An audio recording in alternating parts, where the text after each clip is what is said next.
Tem como mudar a luz? Porque eu não consigo enxergá-los. A resposta, ruim. tem, eu tô aqui, eu vou lá e mudo. É iluminador. Consigo vê-los. É ruim, né? Bem, boa noite, companheiros e companheiras. Estamos todos aqui hermanados, alguns estamos aqui à frente, mas todos nós, muito obrigado. Ela funciona mesmo. Muito obrigado. Mas sem luz na internet vai ficar ruim, Sted. Ele tem que filmar aí também. Esse aqui não tá bom? Tá bom. É assim de um aí. Bem, Aí, tá bom, aí melhorou. abusando da paciência de vocês e agradecendo o privilégio de estar aqui conversando com vocês nesse ato de lançamento, gostaria de cumprimentar por essa iniciativa de fazer esse ato aqui. E nós estamos numa verdadeira trincheira, né, da luta pela democracia e na defesa dos direitos dos trabalhadores, que inclui a cultura. E com isso quero cumprimentar todos os companheiros que estiveram na ocupação aqui na Funarte, não só aqui como em todo o país, que nesses 30 dias, sem nenhuma puxação de saco, se transformaram na vanguarda do debate contra o golpe e pelo Fórum Temer. E é assim mesmo a luta de classes, ela não é planejada. Nós podíamos imaginar que os movimentos, os mais organizados, que iríamos liderar então a resistência, e quando ninguém, ou poucos esperavam, eclodiu esse movimento tão generoso da cultura, que ocuparam as Funarte em todo o país e se transformaram numa vanguarda desse debate que houve. Assim como outros setores passaram a imitar com a proliferação das escolas secundárias ocupadas. Ontem mesmo eu tive num ato parecido com esse, na Faculdade de Saúde Pública, lá em São Paulo, onde centenas de estudantes e médicos ocupam o prédio da faculdade, que é histórica, é praticamente o berço do nosso SUS, é lá naquela faculdade que produziu tantos pensadores na área de saúde pública a favor do povo. Em segundo lugar, que é o motivo de nós nos encontrarmos, para explicar aos que não estavam ainda acompanhando o significado desse nosso Festival Nacional da Cultura e da Reforma Agrária aqui em Belo Horizonte, que só se realizou porque é uma parceria entre os companheiros e companheiras que atuam nas várias trincheiras da nossa sociedade em prol da democracia. Há alguns de nós que estão nos governos, outros estão no legislativo, outros estão até no judiciário, muitos estão nas escolas, nas ruas, nos campos em construção, como dizia o nosso poeta. E é esse o sentido mesmo da luta social. Aqui ninguém é mais valoroso que o outro. Não importa o espaço onde a gente esteja dando a luta. O principal é de que lado nós estamos. Do povo, da classe trabalhadora. E somente assim nós vamos conseguindo construir uma unidade que permita nós avançar por uma sociedade mais democrática, mais igualitária e justa. De maneiras que isso não é uma iniciativa do MST. O MST não teria capacidade de fazê-lo sozinho.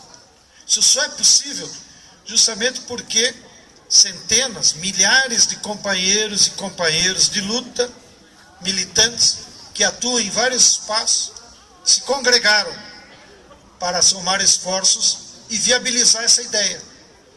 E qual é a ideia?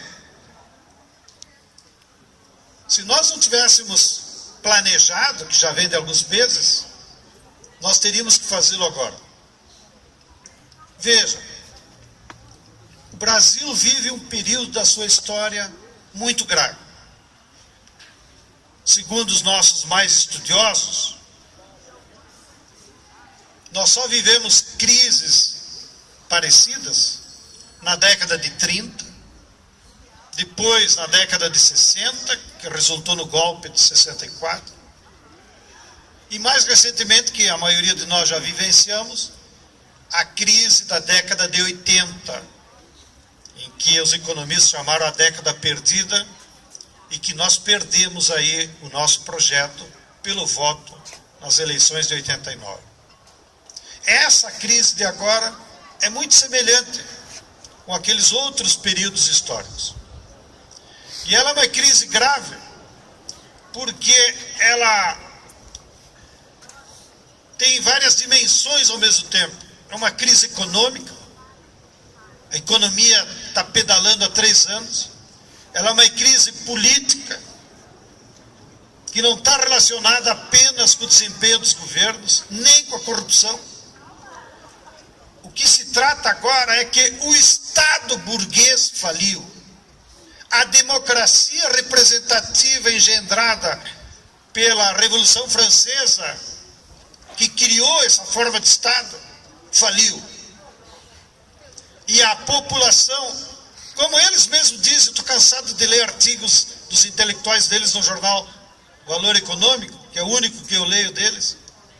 Eles estão cansados de dizer: a população brasileira não cabe no orçamento da União, e por isso é preciso fazer ajustes. O que eles dizem com isso? Que o povo não faz parte desse Estado. E é verdade.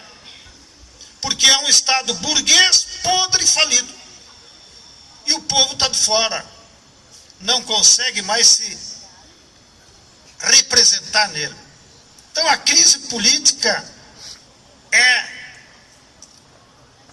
paradigmática. Não é apenas de governo. Não é apenas de um processo de outro. Nós temos uma crise social, que os problemas da nossa sociedade, denunciados pela juventude nas mobilizações de 13, não só não se resolveram, como queria Dilma, mas se agravaram. Nós somos uma sociedade que a cada ano mata 50 mil jovens negros e mulatos por ano, nas periferias, e ninguém diz nada. Não é pauta para a Globo, essa famigerada monopólio da verdade no Brasil. Esses dias nós estávamos refletindo aí no ambiente da juventude, se aquela menina que foi estuprada no Rio, e que felizmente teve tanta reação, sobretudo dos movimentos feministas das mulheres, se ela tivesse sido assassinada, não teria sido notícia. Porque a burguesia já banalizou a violência contra pobre e negro. E a gente não discute. O padrão de violência contra a nossa juventude é o pior do que a guerra da Síria. E isso é grave, que nós temos que refletir. E nós temos um problema ambiental, e vocês de Minas são os testemunhos do crime que a ganância do capital internacional e da Vale, que a metade dos seus acionistas moram nos Estados Unidos, cometeu em Mariana. E não só matou 20 companheiros e companheiras, como matou um rio de 770 quilômetros. E fica por isso mesmo. Até agora não pagaram nada. Se nós estivéssemos, de fato, numa outra conjuntura de um governo popular, era o momento de nós reestatizar a Vale, para que o patrimônio que ela roubou do povo voltasse em benefício do povo de Minas.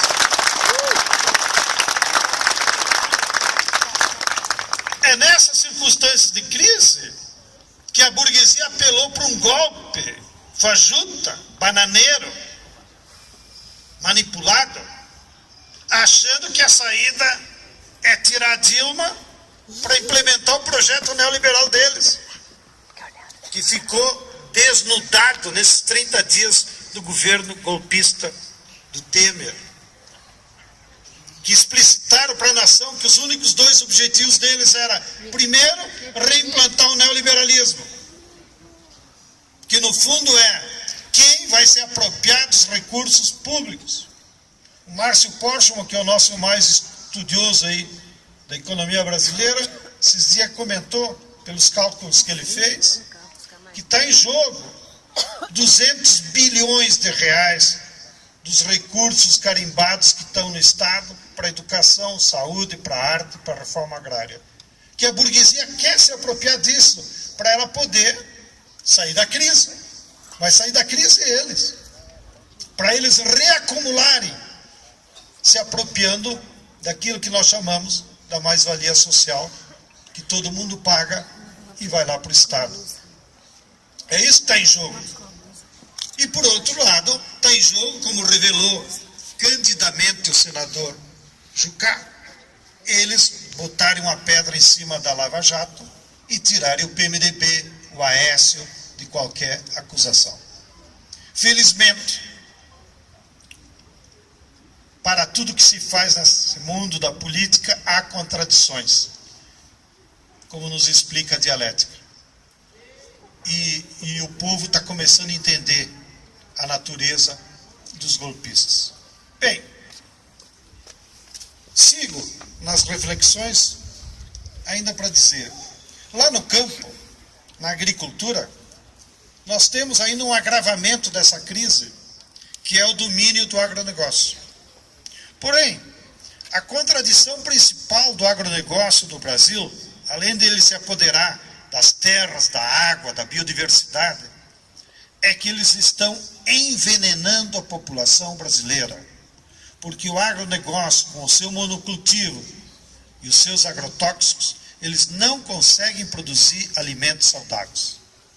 E como tem denunciado reiteradamente os cientistas, nossos amigos do Instituto Nacional do Câncer, hoje a causa principal da multiplicação do câncer na sociedade brasileira é os alimentos contaminados pelo agrotóxico, que em muitas regiões do Brasil vem até pelo leite materno, que as mães vão acumulando. Bem, então, a nossa luta lá no campo, além desse contexto de crise, é enfrentar o agronegócio.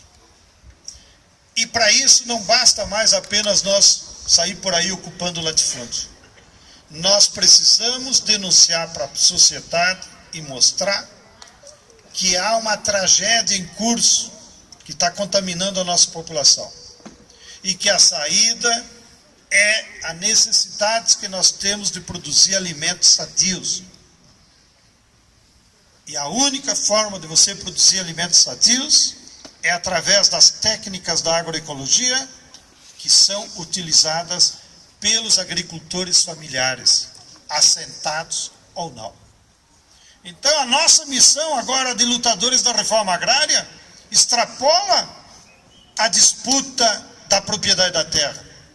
Agora nós temos que pensar uma reforma agrária que beneficia todo o povo, cujo objetivo principal não pode ser apenas terra para quem nela trabalha, como é o sonho de todo camponês, mas sim usar os bens da natureza para produzir alimentos saudáveis para todo o povo.